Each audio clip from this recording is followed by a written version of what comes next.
그리스도 당시의 사람의 마음의 가장 큰 기만은 진리에 동의만 하면 의가 성립된다는 생각이었다. 모든 사람의 경험으로 보아 진리에 대한 이론적인 지식은 영혼을 구원하기에는 부족하다는 것이 증명되었다. 그것은 의의 열매를 맺지 않는다. 신학적 진리라고 불리는 것을 너무 중요시하므로 생애 가운데 나타난 참된 진리를 증오하는 일이 자주 있다. 가장 어두운 역사의 장들은 완고한 종교가들이 범한 죄악의 기록으로 채워져 있다. 바리새인들은 아브라함의 자손이라고 주장하고 하나님의 신탁을 맡은 것을 자랑하였으나 이런 유리한 지위가 저희를 이기심과 악의와 이득에 대한 탐심과 비열한 위선을 막아주지는 못하였다.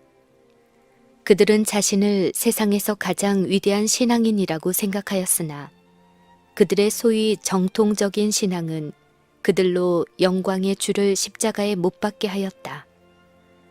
같은 위험이 지금도 존재한다.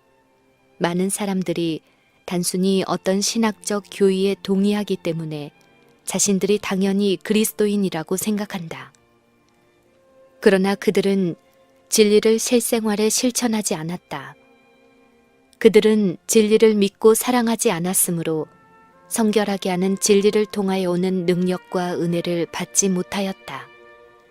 사람들은 진리를 믿노라고 공언할 수는 있을 것이다.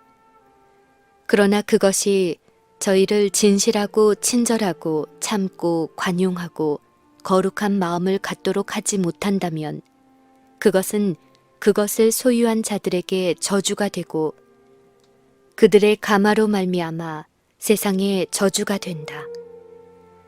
그리스도께서 가르치신 의는 하나님께서 계시하신 뜻에 마음과 생애를 일치시키는 것이다.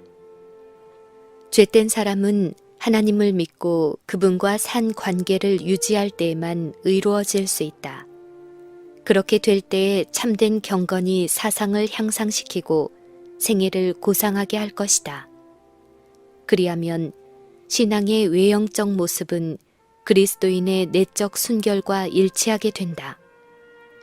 그리고 하나님의 봉사에 요구되는 의식들은 위선적 바리새인들의 그것과 같이 무가치한 예식이 되지 않는다.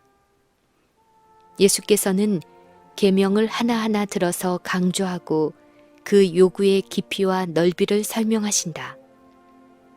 그분께서는 그 계명의 효력을 조금도 제거하지 않고 그 원칙이 얼마나 원대한가를 보여주며 유대인들이 외형적으로 순종하는 제함으로 치명적인 과오를 범하고 있음을 폭로하신다. 그분께서는 악한 생각이나 음탕한 모습으로 말미암아 하나님의 율법이 범해진다고 선언하신다. 가장 작은 불이라도 관계하는 자는 율법을 범하고 자신의 도덕성을 저하시키고 있는 것이다. 살인은 마음속에 먼저 존재한다.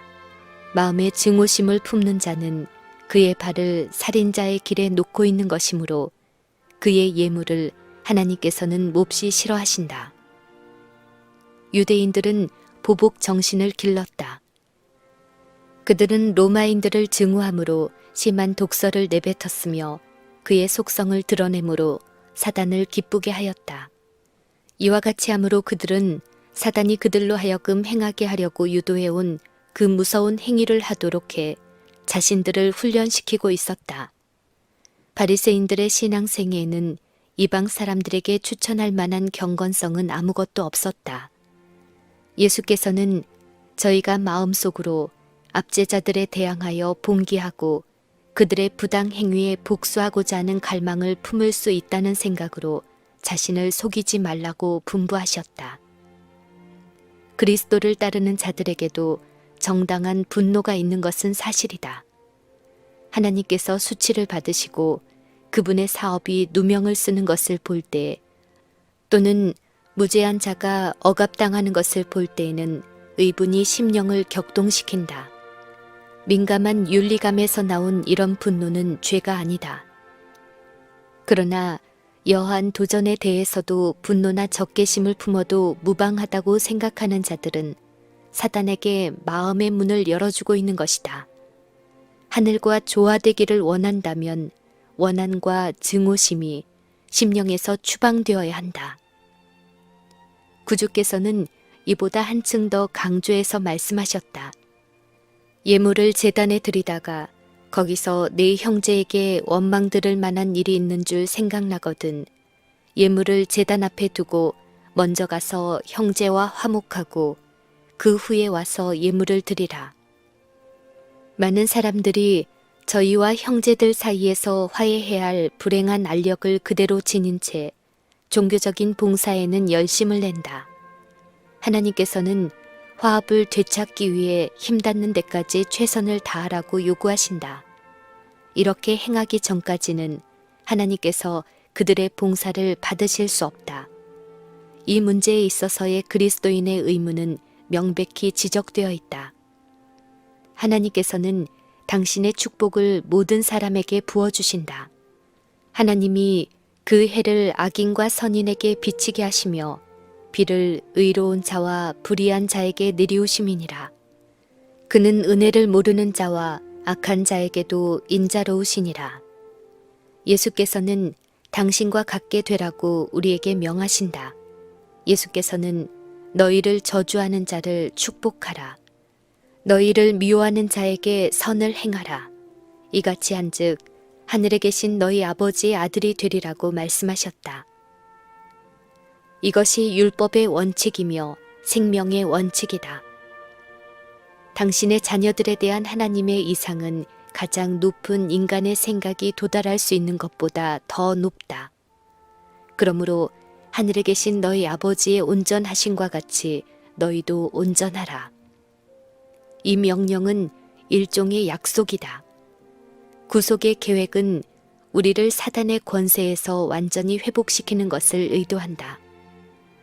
그리스도께서는 항상 회개하는 영혼에게서 죄를 분리시키신다. 그분께서는 마귀의 역사를 멸하기 위하여 오셨으며 모든 회개하는 영혼에게 성령을 주셔서 그로 죄를 범하지 않도록 보전할 만반의 대비책을 세우셨다. 유혹자의 힘이 그릇된 행동에 대한 구실로 간주되어서는 안 된다. 사단은 그리스도를 따른다고 공언하는 자들이 품성의 결함에 대하여 변명하는 소리를 들을 때에 환호한다. 죄의 길로 인도하는 것은 바로 이런 핑계이다. 죄를 범하는 데에 핑계가 있을 수 없다. 거룩한 기질, 그리스도와 같은 생애가 모든 회개하고 믿는 하나님의 자녀에게 이루어질 수 있다. 그리스도인 품성의 이상은 그리스도와 같이 되는 것이다.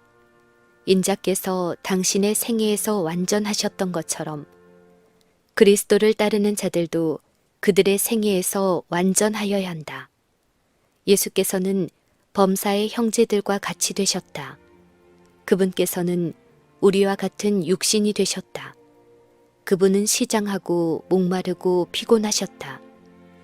그분은 음식을 잡수심으로 생명을 유지하셨고 수면을 취하심으로 원기를 회복하셨다. 그분은 인간의 운명에 동참하셨지만 그럼에도 불구하고 흠없는 하나님의 아들이셨다. 그분은 육신이 되신 하나님이셨다. 그분의 품성은 우리의 것이 될 수 있다. 주께서는 당신을 믿는 사람들에 관하여 이렇게 말씀하셨다. 내가 저희 가운데 거하며 두루 행하여 나는 저희 하나님이 되고 저희는 나의 백성이 되리라. 그리스도는 야곱이 보았던 밑바닥은 지상에 꼭대기는 하늘문 곧 영광의 문 어귀에 닿은 그 사다리이시다. 만일 그 사다리가 단 한 발판 때문에 지상에 도달하지 못했더라면 우리는 잃어버린 바 되었을 것이다. 그러나 그리스도께서는 우리가 있는 곳에 찾아오신다. 그분께서 우리의 본성을 취하고 승리하신 것은 우리가 당신의 본성을 취함으로 승리할 수 있도록 하기 위함이었다. 그분께서는 죄 있는 육신의 모양으로 오셨으나 죄 없는 생애를 사셨다. 이제 예수께서는 당신의 신성으로는 하늘의 보좌를 붙드는 한편 당신의 인성으로는 우리를 붙드신다. 예수께서는 당신을 믿음으로 말미암아 하나님의 품성의 영광에 이르라고 우리에게 명하신다. 그러므로 우리는 하나님의 온전하심과 같이 온전해야 한다. 예수께서는 의가 무엇임을 보여주고 하나님을 의의 근원으로 가리키셨다. 이제 그분은 실제적 의무에 대해서 언급하셨다. 구제와 기도와 금식을 행할 때에 자신에게 주의를 끌거나 칭찬을 받기 위하여 아무 일도 하지 않도록 하라. 고통당하는 가난한 자들의 유익을 위하여 진실된 마음으로 주라. 기도할 때에는 영원히 하나님과 교통하게 하라. 금식할 때에는 자신에 대한 생각에 몰두해서 머리를 숙이고 다니지 말라. 바리새인들의 마음은 황무하고 쓸모없는 땅과 같다. 그런 땅에서는 하늘의 생명의 씨앗이 무성히 자랄 수 없다. 그분께서 가장 받으실 만한 봉사를 드릴 자는 자신을 조금도 아낌없이 하나님께 바치는 자이다. 왜냐하면 하나님과의 교제를 통하여 사람들은 인류에게 그분의 품성을 소개하는 일에 그분과 함께 일하는 자가 되기 때문이다. 진심 어린 마음으로 행한 봉사는 큰 보상을 받는다. 은밀한 중에 보시는 너희 아버지가 갚으시리라. 그리스도의 은혜를 힘입어 사는 우리의 생애로 말미암아 품성이 꼴지어진다. 원래의 아름다움이 사람에게 회복되기 시작한다. 그리스도의 품성의 속성이 그에게 전달되고 하나님의 형상이 비쳐나오기 시작한다. 하나님과 동행하고 일하는 남녀들의 얼굴에는 하늘의 평화가 깃든다. 그들은 하늘의 분위기에 둘러싸인다.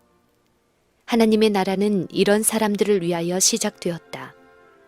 그들은 그리스도의 기쁨, 곧 인류에게 축복이 되는 기쁨을 갖는다. 그들은 주께서 쓰실 수 있도록 간합되는 영예를 얻는다. 그들에게는 주의 이름으로 그분의 사업을 행할 책임이 맡겨진다. 한 사람이 두 주인을 섬기지 못할 것이다. 우리는 나뉜 마음을 가지고 하나님을 섬길 수 없다. 성경의 종교는 많은 다른 가마 속에 끼어 있는 한 가지 가마가 아니다. 그 가마는 으뜸가서 모든 다른 가마에 스며들어가 그것들을 지배해야 한다.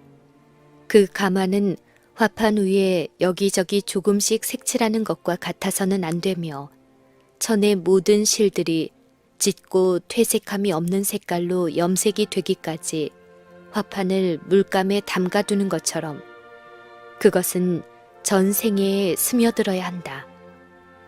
그러므로 네 눈이 성하면 온몸이 밝을 것이요 눈이 나쁘면 온몸이 어두울 것이다. 목적의 순결함과 견고함이 하나님께서 주시는 빛을 받는 조건이다. 진리를 알기 원하는 자는 그것이 드러내는 모든 것을 기꺼이 받아들여야 한다. 그는 오류와 타협할 수 없다. 진리에 대한 충성이 흔들리거나 마지못해 충성하는 것은 오류의 흑암과 사단의 미혹을 선택하는 것이다. 세속적인 정책과 정도를 벗어나지 않는 의의 원칙은 무지개의 색깔과 같이 피차 구별할 수 없게 섞이지 않는다. 둘 사이에는 영원하신 하나님에 의해서 굵고 명백한 선이 그어져 있다. 마치 대낮이 한밤중과 대조되는 것 같이 그리스도의 형상은 사단의 그것과 뚜렷이 구별된다. 그리고 그리스도의 생애를 사는 자들만이 그분의 동역자들이다. 한 가지 죄를 마음에 품거나 한 가지 그릇된 행습이 생애 가운데 남아있다면 온 심신이 오염된다. 그 사람은 불의의 도구가 된다. 하나님을 섬기기로 선택한 자들은 다 그분의 보호 아래서 쉬어야 한다. 그리스도께서는 공중을 나는 새와 들의 꽃을 가리키며 당신의 말씀을 듣는 자들에게 하나님께서 창조하신 이러한 것들을 생각하도록 명하셨다. 예수께서는 너희는 이것들보다 귀하지 아니하냐고 말씀하셨다. 어떤 대상에 대하여 보여주는 하늘의 관심의 척도는 그 대상의 규모의 순위에 비례한다. 작은 갈색 참새는 하나님의 섭리에 의하여 돌보심을 받는다. 땅을 덮은 들의꽃이나 초목은 하늘 아버지의 관심과 보호를 받는다. 위대하신 대예술가께서 백합화에 마음을 두고 매우 아름답게 만드셨기 때문에 그것들은 솔로몬의 영광보다 뛰어나다. 하물며 당신의 형상과 영광인 사람은 하나님께서 얼마나 더 돌봐주시겠는가. 그분께서는 당신의 자녀들이 당신과 같은 품성을 나타내기를 갈망하신다. 일광이 꽃의 여러 가지 섬세한 색깔을 비춰주는 것처럼 하나님께서는 자신의 품성의 아름다움을 사람에게 나누어 주신다. 그리스도의 사랑과 의와 화평의 나라를 선택하고 다른 어느 것보다도 그것에 대한 관심을 최고로 삼는 자들은 다 하늘의 세계와 연결되며 이 생에서 필요한 모든 축복이 그들의 것이 된다. 하나님의 섭리의 책, 곧 생명의 책에 우리는 각기 한 페이지씩의 기록을 남긴다. 그 페이지에는 우리의 생애의 역사가 하나하나 상세하게 기록되어 있다. 머리털까지도 세신 바 되었다. 하나님의 자녀들은 결코 그분의 마음에서 잊힌 바 되지 않는다. 그러므로 내일 일을 위하여 염려하지 말라. 우리는 날마다 그리스도를 따라가야 한다. 하나님께서는 내일을 위한 도움을 주지 않으신다. 하나님께서는 당신의 자녀에게 인생 행로에 대한 모든 지시를 한꺼번에 주지 않으신다. 그 까닭은 그들이 혼란하게 되지 않도록 하시기 위함이다. 그분께서는 그들이 기억하고 실행할 수 있을 만큼만 말씀해 주신다. 주어진 능력과 지혜는 현재의 위기를 위한 것이다. 너희 중에 누구든지 오늘을 위한 지혜가 부족하거든 모든 사람에게 후히 주시고 꾸짖지 아니하시는 하나님께 구하라. 비판을 받지 아니하려거든 비판하지 말라. 자신을 다른 사람보다 낮게 생각하거나 자신을 그들의 심판관의 자리에 두지 말라. 그대는 동기를 식별할 수 없으므로 남을 능히 판단할 수 없다. 남을 비판함으로 그대는 자신에게 유죄 선고를 내리는 것이다. 왜냐하면 그대는 그대가 형제를 참수하는 자인 사단과 한 통속임을 보여주기 때문이다. 주께서는 너희가 믿음에 있는가 너희 자신을 시험하고 너희 자신을 확증하라고 말씀하신다. 이것이 곧 우리가 할 일이다. 우리가 우리를 살폈으면 판단을 받게 아니하리라.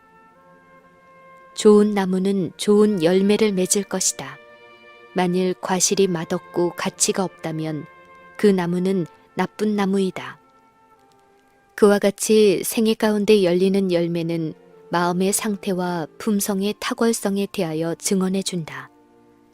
선한 행위로 결코 구원을 살 수 없지만 그것은 사랑으로 행하고 심령을 깨끗하게 하는 믿음의 증거이다.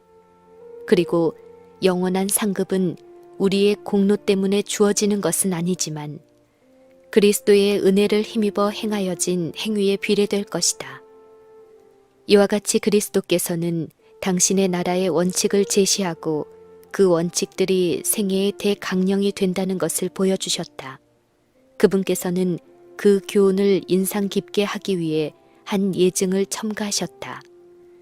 그대가 나의 말을 듣는 것으로는 넉넉지 않다고 그분께서는 말씀하신다. 그대는 순종함으로 그리스도의 말씀을 그대의 품성의 기초로 삼지 않으면 안 된다. 자아는 흐르는 모래에 지나지 않는다. 만일 그대가 인간의 이론과 창안 위에 그대의 집을 세운다면 그것은 무너질 것이다. 시험의 바람과 시련의 폭풍으로 말미암아 그 집은 쓸려감을 당할 것이다. 그러나 내가 준 이 원칙들은 길이 존속할 것이다. 나를 영접하라. 나의 말 위에 건설하라. 그러므로 누구든지 나의 이 말을 듣고 행하는 자는 그 집을 반석 위에 지은 지혜로운 사람 같으리니 비가 내리고 창수가 나고 바람이 불어 그 집에 부딪히되 무너지지 아니하나니 이는 주초를 반석 위에 놓은 영고요